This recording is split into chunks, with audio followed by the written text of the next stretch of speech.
الواحد لسه شايف خبر دلوقتي، والله الواحد زعل وما بقاش عارف في ايه. نسيب الغربية واللي بيقتلوهم فيهم، ندخل في الفيوم والقتل. طب معلش، اللي انا سمعته دلوقتي اللي في واحدة موتوا الجثة.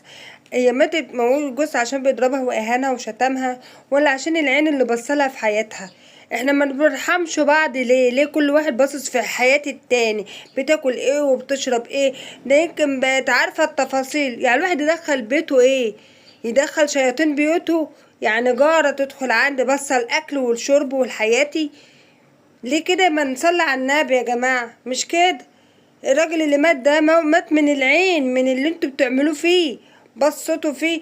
اللي هو بيهينها لازم يهينها ويشتمها ومبهدلها كمان عشان انتوا عينكم عليه. بتسموها ليدي ليه ده يا حاج؟ وحد الله. احنا سيبنا الاندومي بتاع الغربية، ندخل في الفيوم. النوبة الجاية ندخل فين بقى؟ كان معيشه برنسيسه، كل حاجتها كانت تيجي دليفري بالعربيه. عايز انزل اجيب اي حاجه، السواق ما تنزليش، رجلك ما تلمس الارض، السواق ينزل لك بالعربيه. وفسح وهدايا. حضرتك ممكن ده كله دي وثائق مسجله اوري حضرتك على عينه بينه. اخدك شقتها، شوفي شقتها، شقه وزير، مش شقه واحد عادي او شقه واحده عاديه، شقه وزير. من كافه شيء. افتحي تلاجها، افتحي دولابها، شوفي لبسها، هاتوا صفحته على الفيسبوك وشوفوا فرح بنته لوحده كان عامل فيهم ايه. واخدها منزلها في كافيه في العيد، صرف اكتر من 25,000 جنيه عليها. اوديك الكوافير اللي هي بتتعامل معاه، شوف دافع لها كام في العيد. انهي خلافات زوجيه تيجي بعد ده كله؟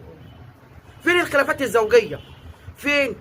حد يقولوا لي انهي خلافات زوجيه اللي تخلي واحد يطلع؟ اي بيت فيه مشاكل، يروح مفيش بيت بيخلى من الخلافات. بالظبط. هو اي بيت فيه مشاكل بالظبط. بس ما توصلش للاهل. بس ما توصل يا ستي، مش عايزه تعيشي ما تطلقي، سيبيه وروحي لاهلك، سيبيه وروحي عند اهلك، اهلك يجيبوا لك. بعد 21 سنه. ده معاها 6 عيال منها، معاها 6 عيال، معاها 6 اولاد غير 2 من زوجته الاولانيه.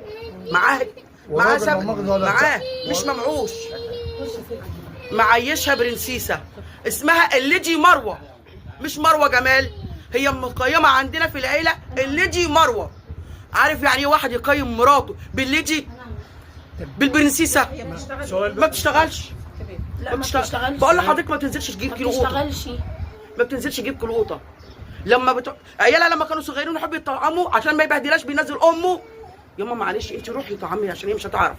الليدي مروه، مش مروه جمال، لا دي الليدي. طب بعد ده كله ايه اللي يخليها تعمل كده؟ انا اعرف، يا ريت حضراتكم تجاوبوني. يعني انت برضه عايشه انت معاهم اخته. وقريبتهم، انا ايه اللي اخته يخليها وبنت تعمل؟ خالته ومرات اخوك ايه كبير. اللي يخليها